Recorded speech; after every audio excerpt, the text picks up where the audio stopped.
Since 95, on a full-time basis, my own journey, which I shared part of my journey with you, but my own journey has consisted of trying to understand the true history of our culture, the true philosophy and metaphysics of our culture, the true yoga and the true sadhana, the true tantra, the different schools of our culture.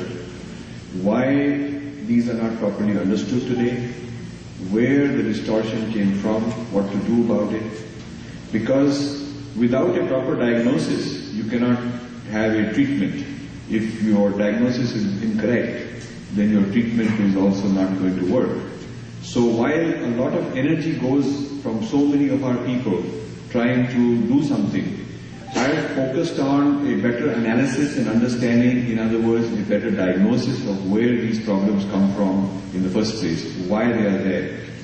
And in this I started using a methodology which I practiced in my career. Once I used to be a management consultant, looking at industry analysis and coming up with strategic plans for large clients, AT&T, these kind of people.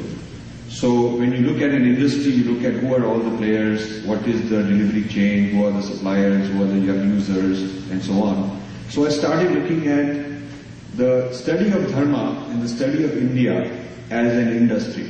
Who studies India? Who are the professors? Who are the think tanks? Who are the seminaries? Who are the government policy makers? Who studies India and Dharma? Why they study? What they study? Why they reach certain conclusions?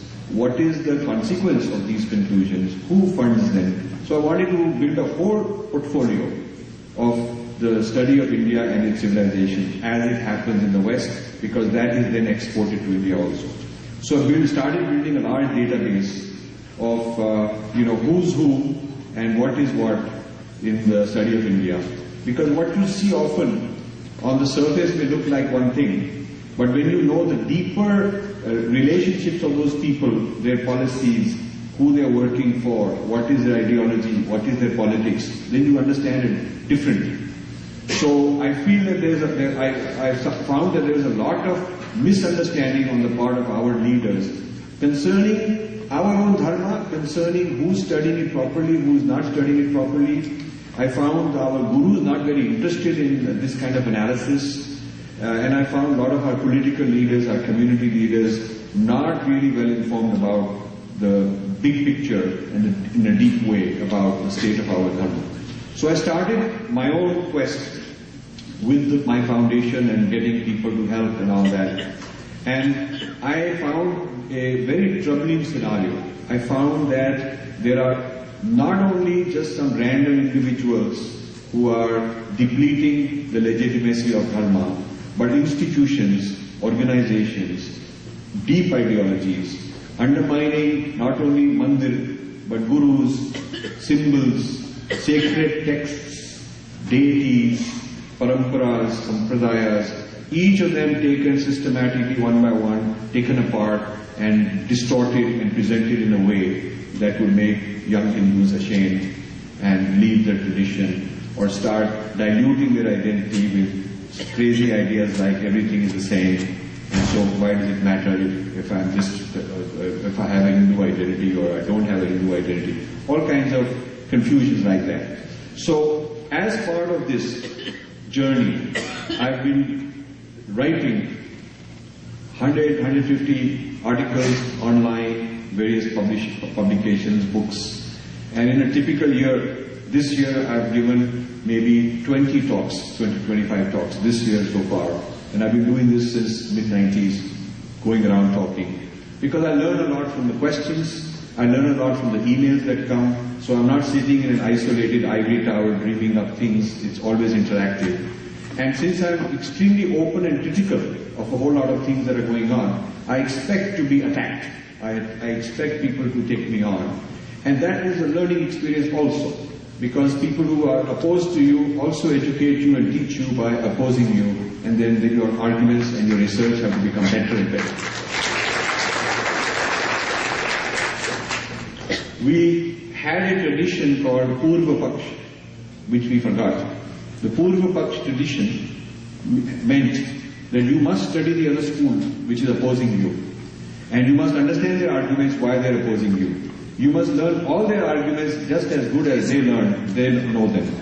And you must know how to argue from their point of view.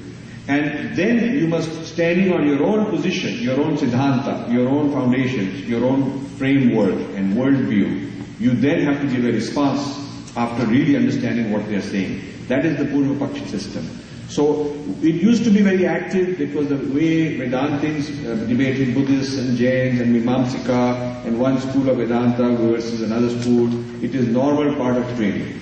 But the tradition of Purva Paksha today needs to be applied not to Buddhists and to Mimamsa. These are not the threats.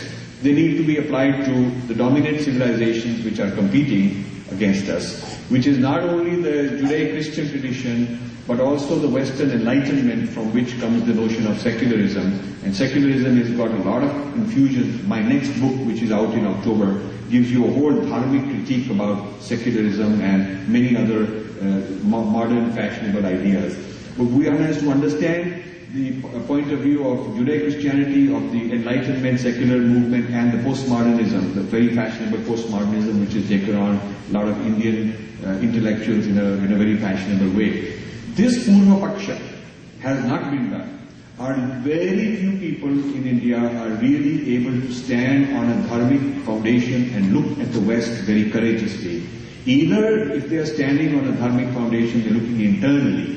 They're saying, we don't need to see others, why should we worry about others, we only need to know our own truth, things like that. That is not what the Purva Paksha tradition called for. It called for studying others and being able to take a courageous stand and argue back. That is how our tradition is.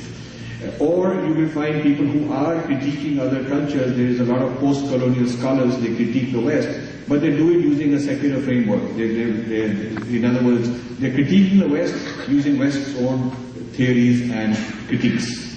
So in a sense, they're just mimicking the West's own self-critique. They're not really doing it from a dharmic point of view.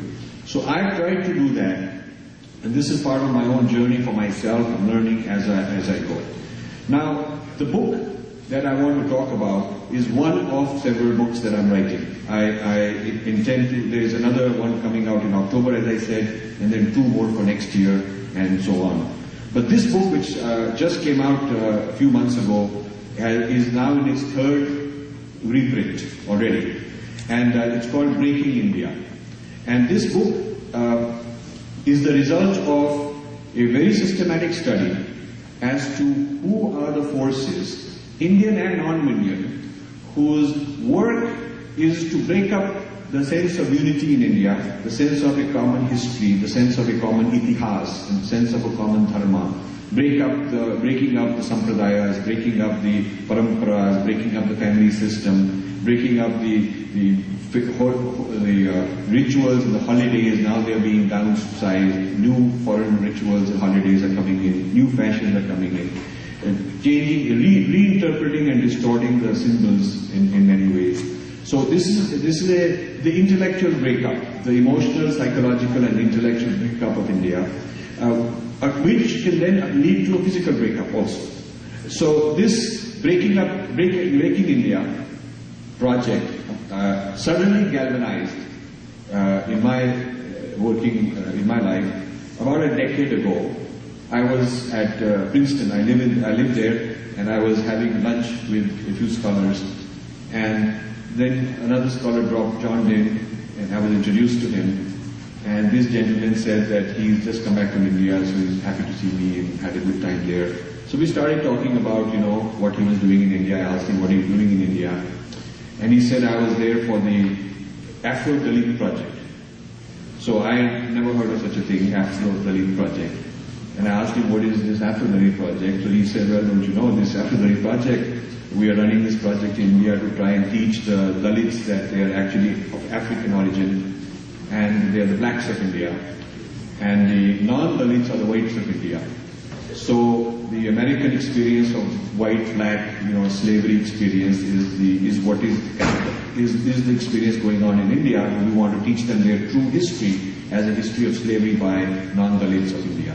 So I thought this is weird and crazy and extreme, and And I mean, I have a lot of sympathy for anybody who's oppressed and want to do a lot, and my foundation has done a lot to help such people.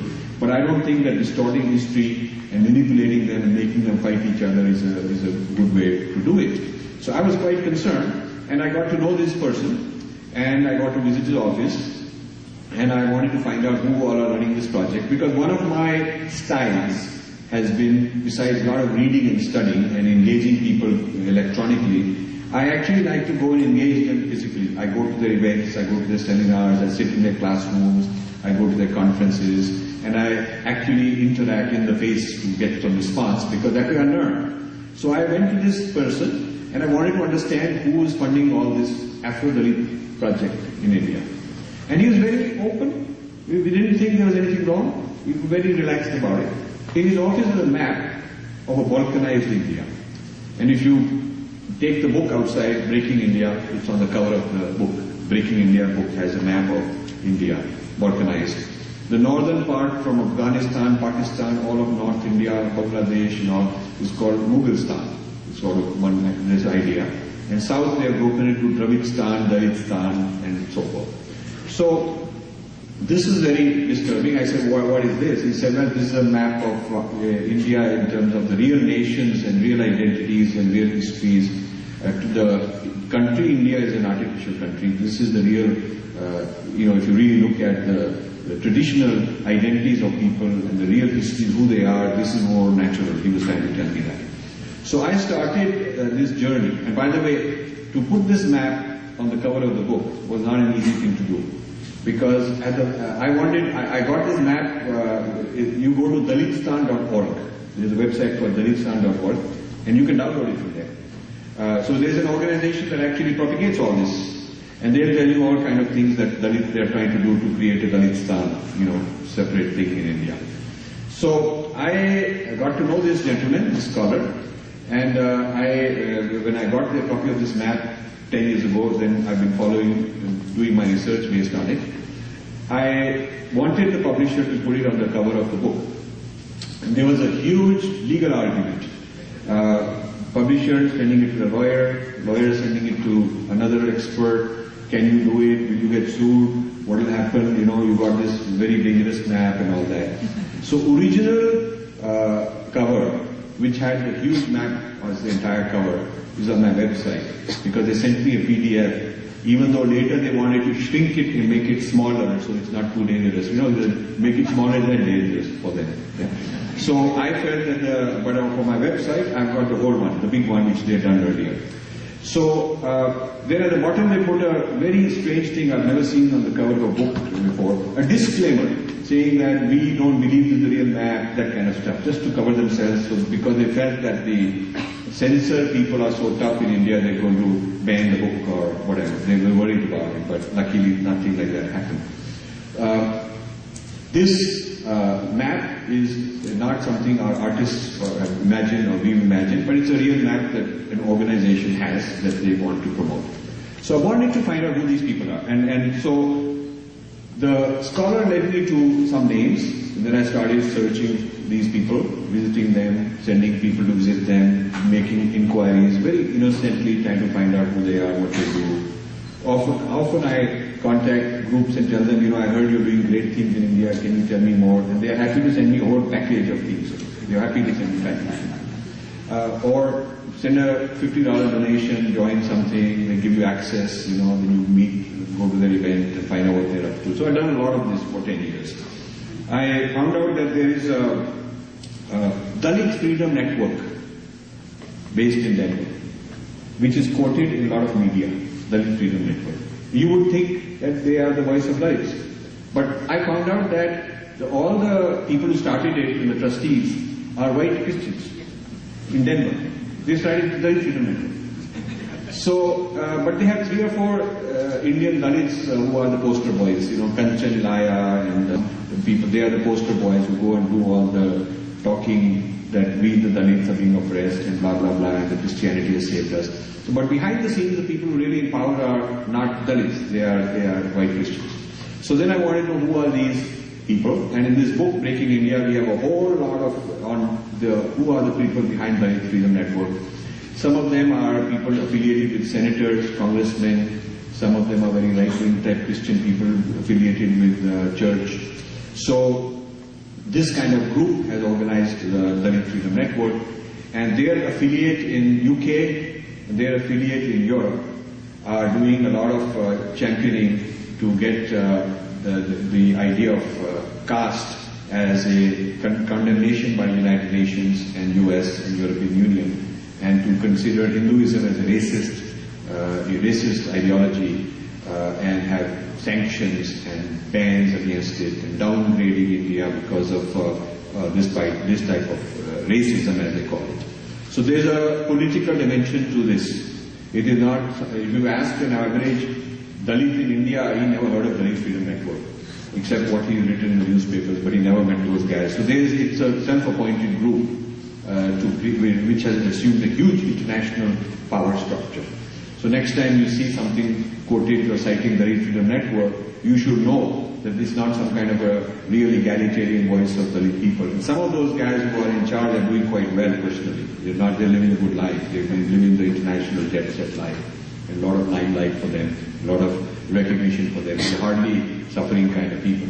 So this opened the doors to further links. I found out that there is a Joshua project, which some of you know, also in Denver, and they have a 1040 window. This Joshua project is funded by the World Council of Churches and a lot of different denominations to go to third world countries and down to the village level, district level, do a census, keep track of what the demographics are, who's friend, who's foe, who can be bought, you know, all the local level politics, all the local anthropology, all these kind of details they have mapped out.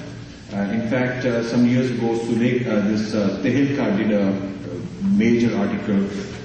Two of their journalists went undercover and for 6 months into these rural areas to see how the 1040 Joshua project are operating. And they found that a lot of ideologies being smuggled in, and they're training youth in these rural areas to think in a very un-Indian, anti-Indian, undharmic kind of way. A lot of money pouring in for that. So this, I was very impressed by this Tehelka article. I tried to contact the journalists. In the following issue, they had a lot of complaints, letters to the editor written by the church complaining that this article was published. And then when I went to meet the two journalists who wrote it, I was told that they no longer work there. So it took me a year or two to find them. Then I got in touch with them and they told me they have a lot more material for a certain amount of money they're willing to share with me. A lot more material on the kind of underground activities that are going on in India. So then I found that various churches, Mormon church and many other churches, have a lot of money that goes to buy land. They feel that land is a good investment. They're buying land in the rural areas and putting up a cross, and even though it may be, you know, a huge amount of acreage, they put up one little building and it is considered a church property. Now the strategic use of land, when land is scarce, can give you power.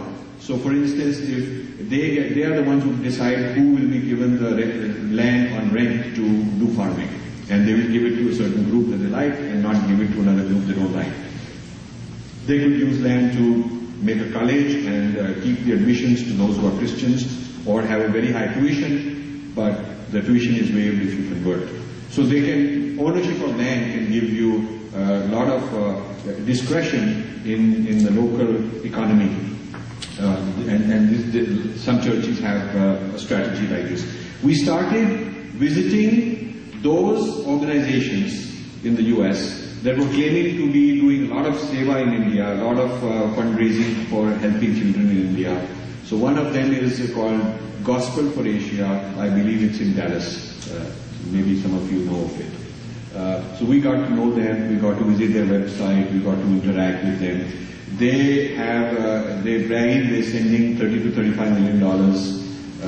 Much of it goes to Tamil Nadu.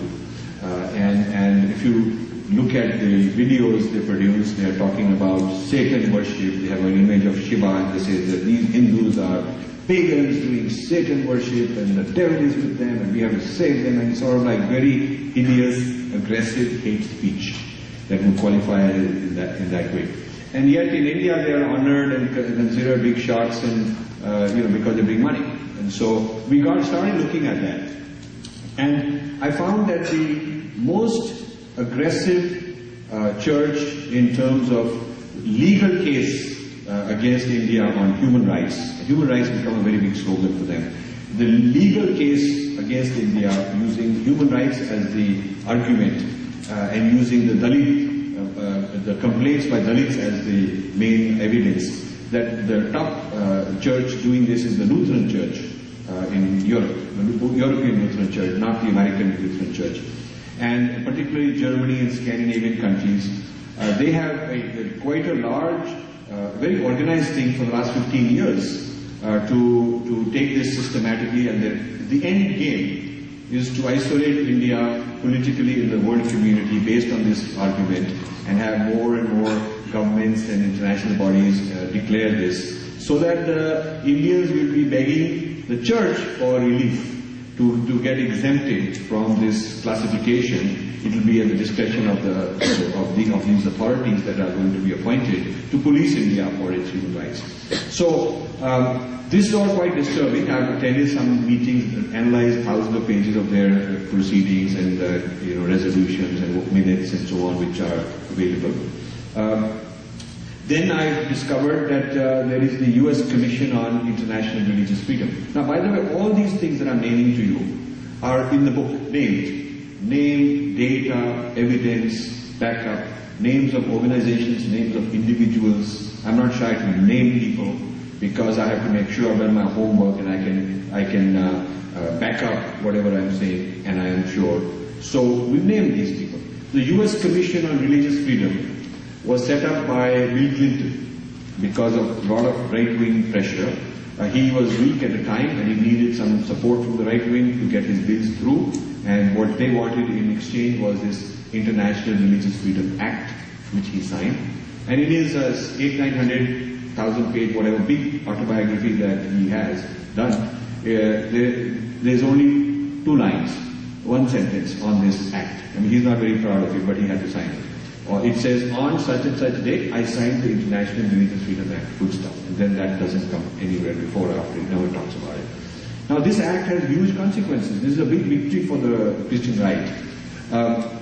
This act says that under this act they'll set up a commission, Congress will set up a commission, which is a permanent one, permanent commission, called the US Commission on International Religious Freedom, to monitor religious freedom all over the world.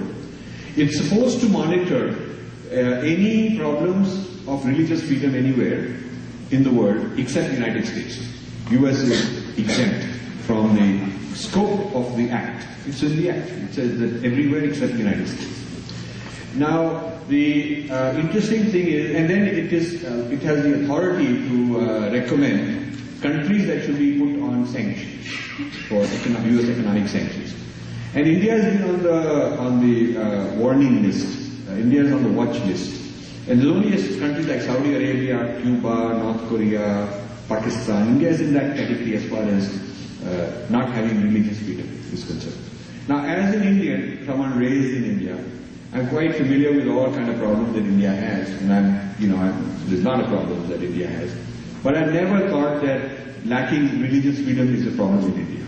Because if anything, India has got an overabundance of religious freedom. I don't think Indians are constrained in what they have to do from a religious point of view. Indians are free to practice whatever religion they want. So I never thought that religious freedom is an issue that India should be on the scanner, India should be on the hot list, India should be highlighted and become the target of inquiry and investigation. But it is. So year after year, they have these hearings in which they bring in some Christian complaint, some Muslim complaint. It's always Hindus kind of the bad guys who have done something. And the people who are brought to give the testimony are not selected by Hindu group. It is not somebody like Sanatana Dharma Foundation or Ramakrishna Mission or Sri Sri Ravi Shankar, or is not one of the Hindu organizations that tells, okay, here is the religious freedom problem. It is all church people and pseudo-secular people and people that are part of this Joshua Project and the Dalit Freedom Network and Lutheran Church and Mormon Church. It is the people that they have groomed they have been teaching them and training them and grooming them and putting them in important positions and important committees. It is these kinds of people that are called to, with all their airfare paid and the nice expenses and all that, to Washington to give testimony. The testimony is recorded, and there is no counter opinion. I mean, there is no person. It is not like, there is an attorney representing the other side, like in a proper hearing, and the attorney can call his witnesses, and he can cross-examine the witnesses that the other side has put up. That process is not there. So there is a kind of a very unfair methodology and a kind of the jurisprudence that they're following, I think, is not very clear and not very clean. It's one-sided.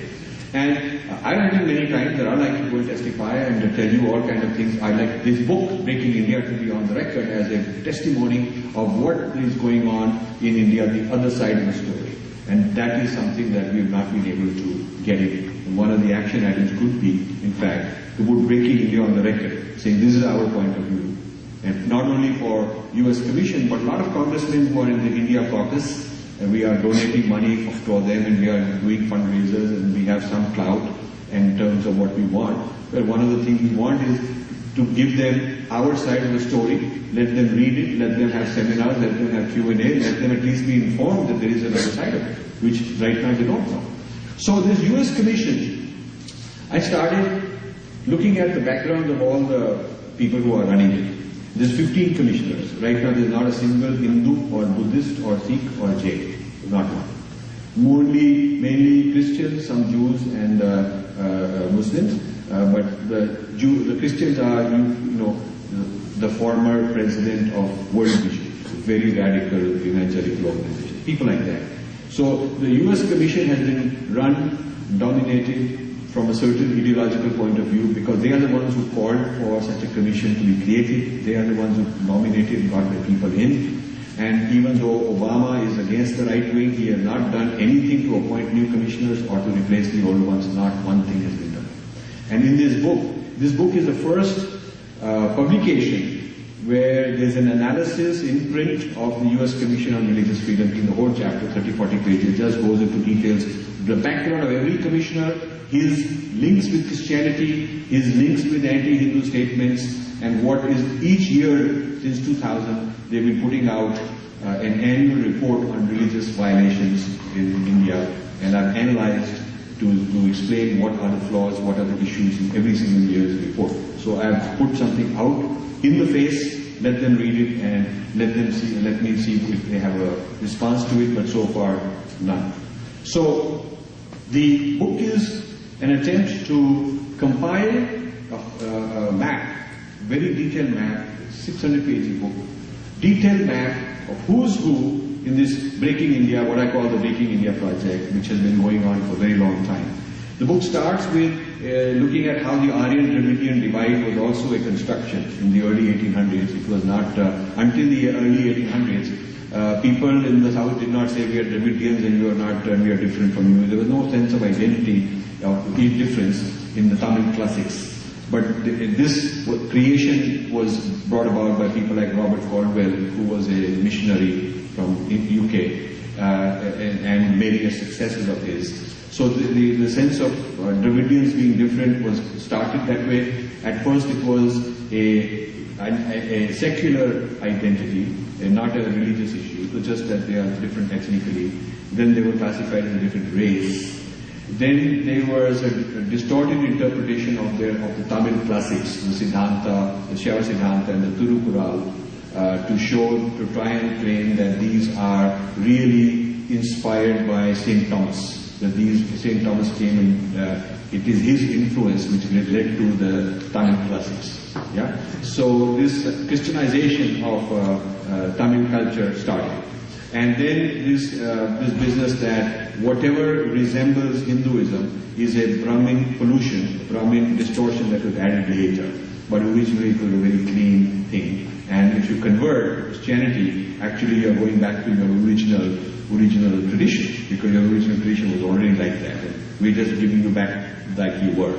So this kind of a distortion is going on. And there are big movies being made on St. Thomas, how he came and he started the whole Tamil civilization and stuff like that. And then Hindus came and invaded, and Aryans invaded and whatnot. So there is a division, a fault line in the Breaking India project, a division of Aryan Dravidian, which concerns me. So my foundation started a whole lot of projects with archaeologists and historians to come up with what is the true scientific evidence say. And in this book we summarize that, but I also have books, separate books which are being done by archaeologists on the Harappan civilization, the Vedic links, so that we understand our own history from our own sources. This Aryan Dravidian divide is now dominating Tamil Nadu politics and South India politics in a very serious way. And then the other divide I already talked about is the Dalit, non-Dalit divide. And now they are trying to bring Dravidian and Dalit together and claim that Dravidian and Dalit are common in the sense that the other side is the Aryan Hindu upper caste type of person. So trying to create a Dravidianism and Dalitism as anti-Hinduism, as a common united front for anti-Hinduism, is a very serious and major project under the umbrella of Christianity and the church. And then of course the third kind of divide is minorities. The minorities being asked that you are different, your identity is different. So one of the, as a result of this, I wanted to find out why is such a propaganda point of view which is not substantiated by facts, why is it so popular? You see it in American school textbooks. I mean, I was just having an argument with somebody on model of mind, psychology, nothing to do with all these things. With a Westerner, he was arguing from the point of view of Ken Wilber, I was arguing from the point of view of Sri Aurobindo, and when he got cornered, he suddenly started telling me about, but you have the caste system, the problem is you are, and he started rattling out things which are totally incorrect, totally out of such sources that he must have got. So this kind of propaganda is spread widely.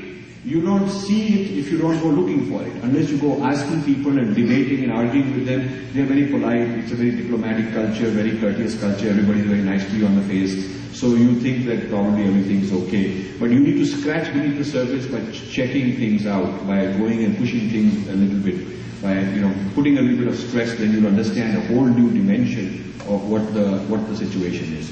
So this kind of influence on education, influence on media is very, very pervasive. And to solve the mystery of why is it happening, who's in charge, I found there is a systematic media management, systematic. It is not randomly that some media guy picks up a story and puts it out. There is a Christian media network. It was a major breakthrough for me in a bookshop in Chennai. I was looking, and there's a book on Christian media in India by a guy called Pradeep Ninian, Thomas, a Christian guy.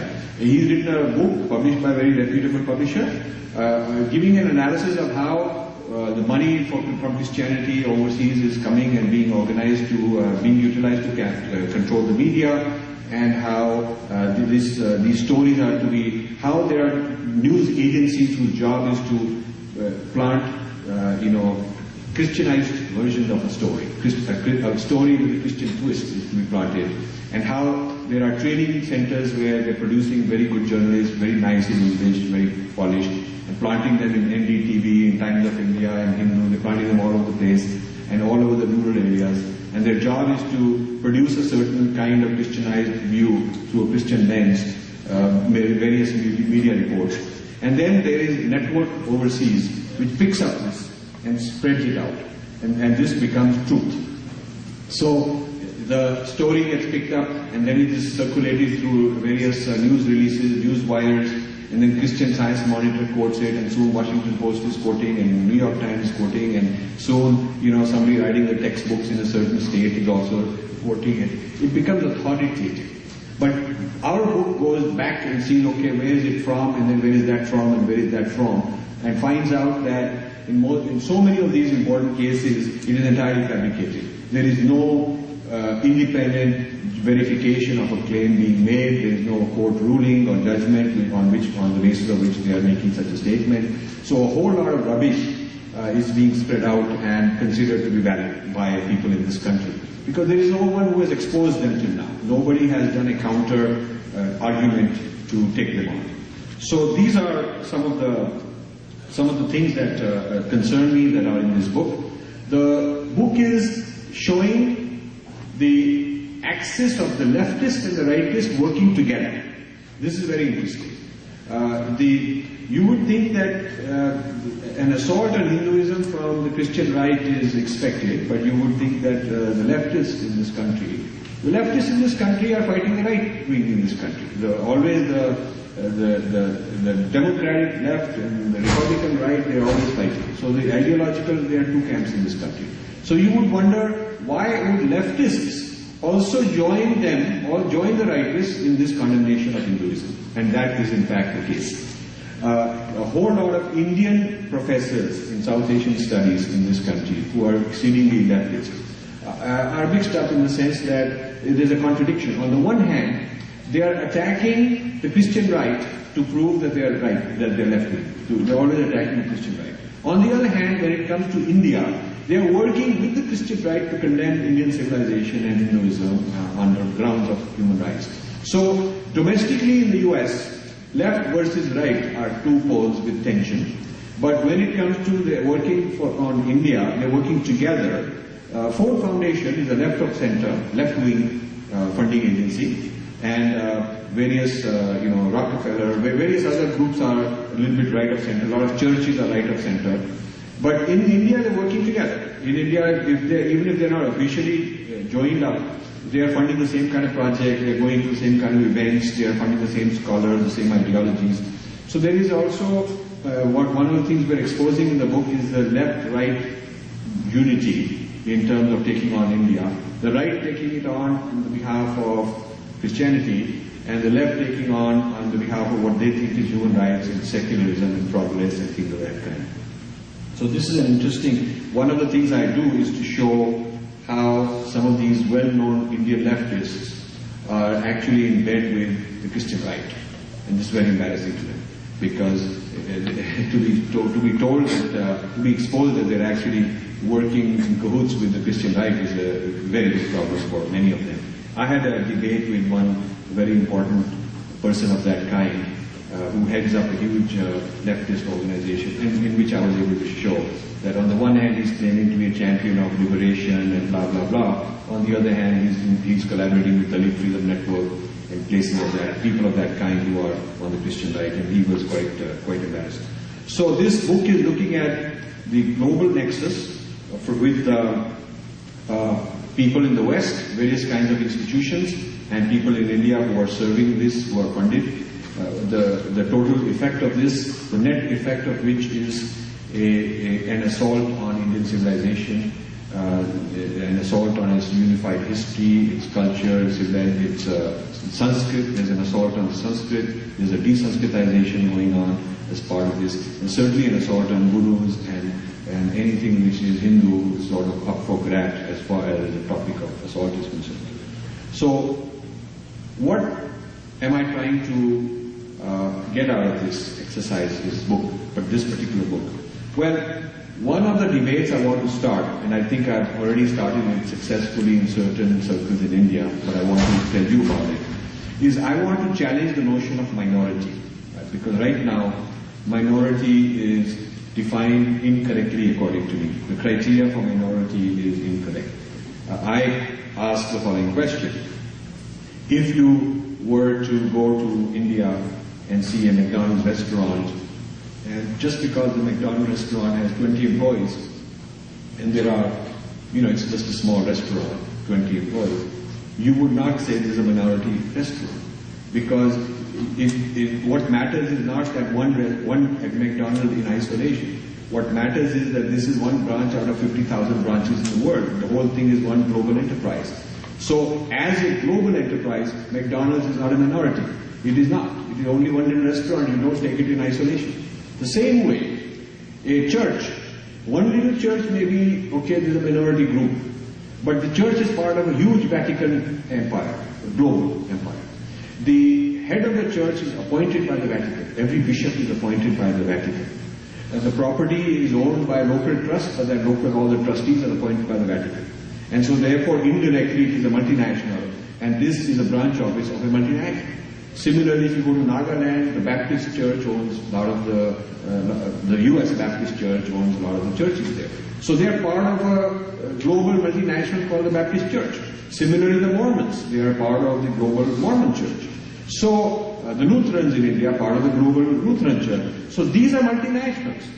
And just like you don't consider an individual restaurant or McDonald's in India to be a minority restaurant and give them minority privileges, in the same way, if you have a church which is part of, it's a branch office of a global multinational, it cannot be considered a minority. So therefore, any church, same would be applying to mosque in my challenge as a discussion topic. If it is independent, it's fine. If it's truly independent, in other words, some group of Indians organize themselves, created a church, and they worship Jesus, that is okay. It is a minority religion because there's only a few of them. But if it is set up as a branch office of a multinational, under their rules of governance, under their ideology, they select the management, they evaluate the management, they hire and fire, they give the funding. It is no different than any other multinational setting up a shop. So I am challenging, I would like people to debate this. I am not wanting any radical position up front, any extreme position. I just want this to become a topic of conversation. So at least people can open the question, who is a minority? And what is the criteria for being a minority? And I would submit that a group should be evaluated not only on their numerical strength locally in India, but on their global strength. If their global strength is they're part of a billion people all over the world, they're just one group, one little branch office of a group, then you have to evaluate their power as a global enterprise, their global power, their global legal power, their global advertising power, political lobbying power, funding power. You have to look at that to decide whether they are really a handicapped minority group or whether they are really very powerful. And this is, if this were done, then the standard and the criteria for who gets to be a minority would change, and it would have to require loyalty. If the loyalty is first to the Indian nation, and it is bottom-up democratic election of who gets to be in charge of the church, then it's different.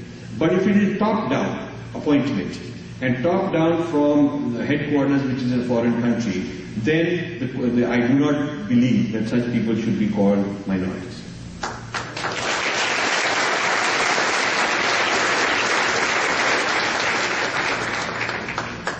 So the fear of the danda of human rights from the West, human rights, or the human rights admonishments and so on that India keeps getting, human rights condemnation, I should say, that is so deeply terrifying Indian leaders. They are willing to do this and say, "Arey Baba, please save us, don't condemn us," and whatnot, because they don't have a spine to stand up and talk back. The China situation is very different. The US every year has also a human rights report condemning China, human rights. But within 2 weeks, China has its own human rights report condemning the United States. Every time. So, if you want to be considered, okay, we are one of the great nations in the world, if you want to be considered one of the great civilizations in the world, you must also have a center which studies other civilizations. China studies the West very systematically. And in India, I am running around trying to find such people. I don't find such people. I don't find them among the gurus, I don't find them among the politicians, I certainly don't find them in the Indian Academy, I don't find there are think tanks who are from the Indian civilization point of view studying other civilizations. It is a very rare, weird, random person who's doing it in a very minimum way. China has a whole cell that is studying human rights violations of the West. That is part of their study of the West. They're studying where is the Western economy weak, dollar, how to bring it down. They got plans. They're really studying it out very carefully to take over. And they will, at this rate, take over. And the US is kind of almost feeding that by begging them and so on. But as far as human rights are concerned, China has said, hell no, who the heck are you to tell us about our human rights problem. We're not going to apologize to you. We just totally reject. We throw your report in the trash. For the last 15 years, China does not apologize for human rights when the US condemnation report comes out. Instead, it gives the US a report saying, shame on you, you got very bad human rights. This is what it is. So this takes a certain audacity. And to claim this audacity, you must know who you are. Before you can take on an opponent on your own terms, you must know what is the ground I'm standing on. And that is where we are weak, because our leaders are not weak.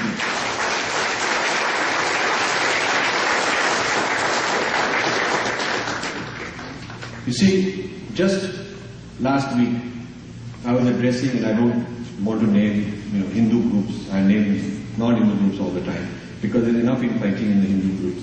But I was addressing one of the large Hindu sampradayas and lineages and organizations that historically for 100, 200 years. I was addressing their North America gathering, which was happening. And they were not interested in this pan-Hindu view. In fact, some of their senior people stood up and said, we are of this particular group, and from our point of view, all the other Hindus are not legitimate. You must know who is the right Hindu and valid Hindu, who is not. This infighting is so difficult to deal with. This infighting is sort of impossible. They're going back to our founders' interpretation of Vedas says those guys are no good, those are no good. All the others that are no good are Hindus only. This is a very serious problem I have. I have this problem with some of these neo-Vedantins, the modern Vedantin gurus who got big organizations, who tell me, if you're doing an organization and if you're going to have ISKCON there, I will not come because they're not good, they're not valid Hindus, or if you have so-and-so, I don't want to be part of it. It's a very common thing. Yet, with Christianity, they'll say we are all the same. This is very interesting. With Christianity, the same guys will say we are all the same. They have no problem that Sufi music is also same as Hindu music, and this Sufization of Delhi and North India is a very big thing going on. It's the latest fashion is that we're all going to become Sufis in Delhi. My relatives, friends, people from my school and college, very upper strata, Hinduism is sort of like what servants do, lower strata, what my grandparents were like. It's sort of, we've got a lot of baggage and problems, but Sufism is cool, it's in, and this whole Sufi music kind of stuff is taking over. So this business of mimicking what you consider to be superior and having an inferiority complex about your own self, and this inferiority complex turns into dislike and tension with other Hindu groups and quibbling over little philosophical details. This is a very dangerous problem. And I do not feel in my lifetime I'll be able to directly address this in any constructive way. But I have an indirect strategy, which I'll share with you. My indirect strategy is that if, as a Hindu, my concern is not to argue with another Hindu, that Purva Paksha within Hinduism is not what I'm looking for. But if as a Hindu I'm looking at how we are different from outsiders, the Abrahamic religions, then the differences become so sharp that my fellow Hindu will share those differences. My fellow Hindu will, from another Hindu group, will agree that karma is non-negotiable, reincarnation is non-negotiable, the unity of the cosmos is non-negotiable, the many paths to the truth are no one history is supreme and absolute, this principle is non-negotiable.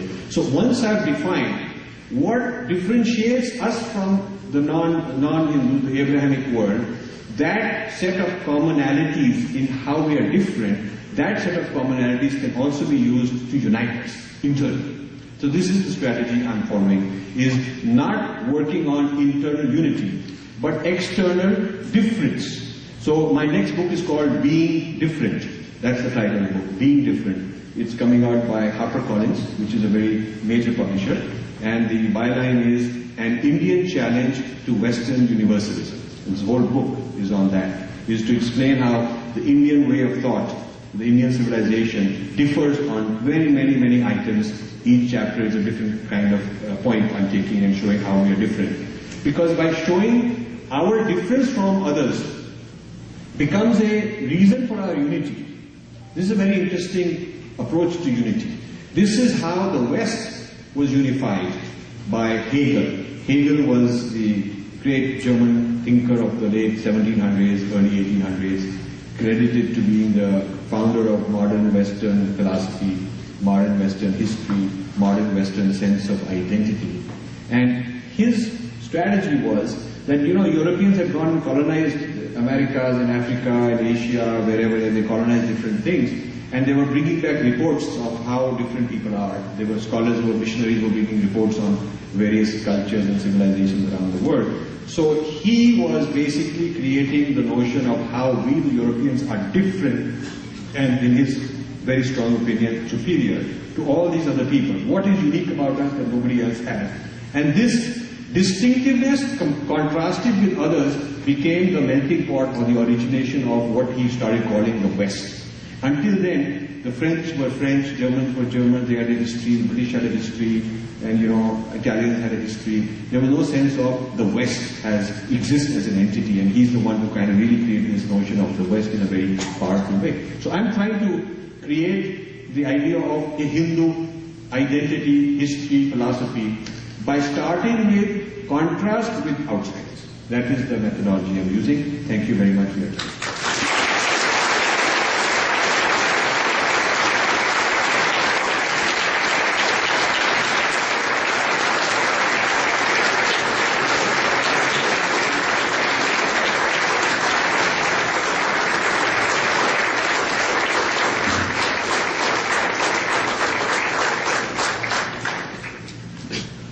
Sri Rajiv Malhotra is the perfect example of an intellectual Kshatriya.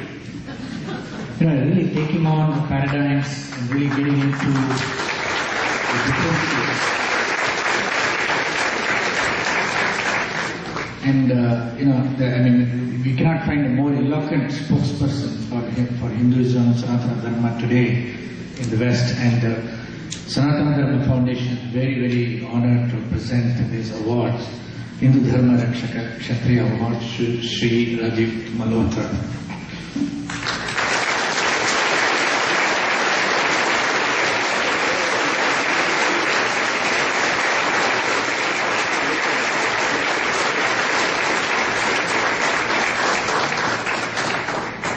I was advised he doesn't need any money, he is very well off.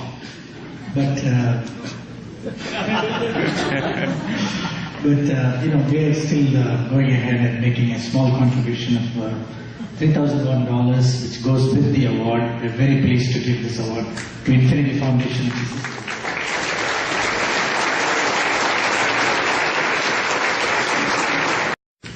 Since 95, on a full-time basis, my own journey, which I shared part of my journey with you, but my own journey has consisted of trying to understand the true history of our culture, the true philosophy and metaphysics of our culture, the true yoga and the true sadhana, the true tantra, the different schools of our culture. Why these are not properly understood today, where the distortion came from, what to do about it, because without a proper diagnosis, you cannot have a treatment.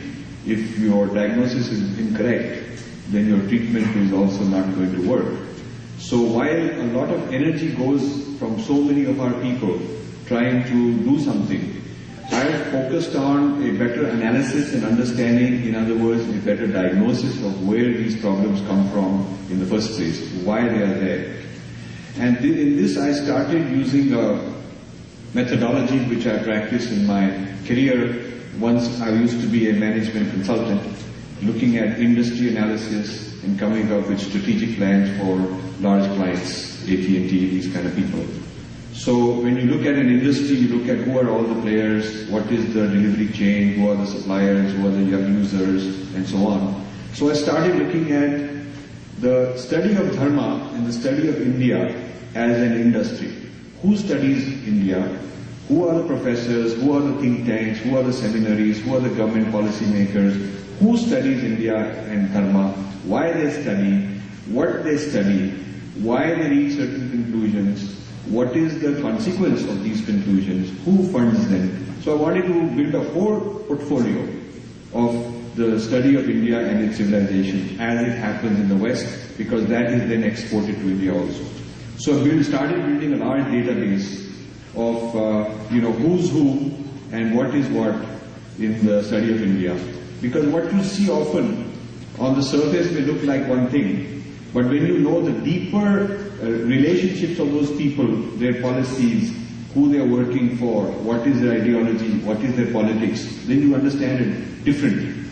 So I feel that I found that there is a lot of misunderstanding on the part of our leaders concerning our own dharma, concerning who's studying it properly, who's not studying it properly. I found our gurus not very interested in this kind of analysis, and I found a lot of our political leaders, our community leaders, not really well informed about the big picture and in a deep way about the state of our dharma. So I started my own quest with my foundation and getting people to help and all that. And I found a very troubling scenario. I found that there are movement and the postmodernism, the very fashionable postmodernism which has taken on a lot of Indian intellectuals in a very fashionable way. This Purva Paksha has not been done. Are very few people in India are really able to stand on a dharmic foundation and look at the West very courageously. Either if they are standing on a dharmic foundation, they're looking internally. They're saying, we don't need to see others, why should we worry about others, we only need to know our own truth, things like that. That is not what the Purva Paksha tradition called for. It called for studying others and being able to take a courageous stand and arguing back. That is how our tradition is. Or you will find people who are critiquing other cultures. There is a lot of post-colonial scholars, they critique the West, but they do it using a secular framework. In other words, they're critiquing the West using West's own theories and critiques. So in a sense, they're just mimicking the West's own self-critique. They're not really doing it from a dharmic point of view. So I've tried to do that, and this is part of my own journey for myself, learning as I go. Now, the book that I want to talk about is one of several books that I'm writing. I intend to, there is another one coming out in October, as I said, and then 2 more for next year, and so on. But this book, which just came out a few months ago, is now in its 3rd reprint already. And it's called Breaking India. And this book is the result of not only just some random individuals who are depleting the legitimacy of dharma, but institutions, organizations, deep ideologies, undermining not only mandir, but gurus, symbols, sacred texts, deities, paramparas, sampradayas, each of them taken systematically one by one, taken apart and distorted and presented in a way that would make young Hindus ashamed and leave their tradition, or start diluting their identity with crazy ideas like everything is the same, and so why does it matter if I have a Hindu identity or I don't have a Hindu identity? All kinds of confusions like that. So as part of this journey, I've been writing 100, 150 articles online, various publications, books, and in a typical year, this year I've given maybe 20 talks, 20 to 25 talks this year so far. And I've been doing this since mid-90s, going around talking. Because I learn a lot from the questions, I learn a lot from the emails that come, so I'm not sitting in an isolated ivory tower dreaming up things, it's always interactive. And since I'm extremely open and critical of a whole lot of things that are going on, I expect to be attacked. I expect people to take me on. And that is a learning experience also. Because people who are opposed to you also educate you and teach you by opposing you, and then your arguments and your research have to become better and better. We had a tradition called Purva Paksha, which we forgot. The Purva Paksha tradition meant that you must study the other school which is opposing you, and you must understand their arguments why they are opposing you. You must learn all their arguments just as good as they know them. And you must know how to argue from their point of view. And then you must, standing on your own position, your own siddhanta, your own foundations, your own framework and worldview, you then have to give a response after really understanding what they are saying. That is the Purva Paksha system. So it used to be very active because the way Vedantins debated Buddhists and Jains and Mimamsika and one school of Vedanta versus another school, it is normal part of training. But the tradition of Purva Paksha today needs to be applied not to Buddhists and to Mimamsa, these are not the threats. They need to be applied to the dominant civilizations which are competing against us, which is not only the Judeo-Christian tradition, but also the Western Enlightenment from which comes the notion of secularism. And secularism has got a lot of infusions. My next book, which is out in October, gives you a whole dharmic critique about secularism and many other modern fashionable ideas. But we have to understand the point of view of Judeo-Christianity, of the Enlightenment secular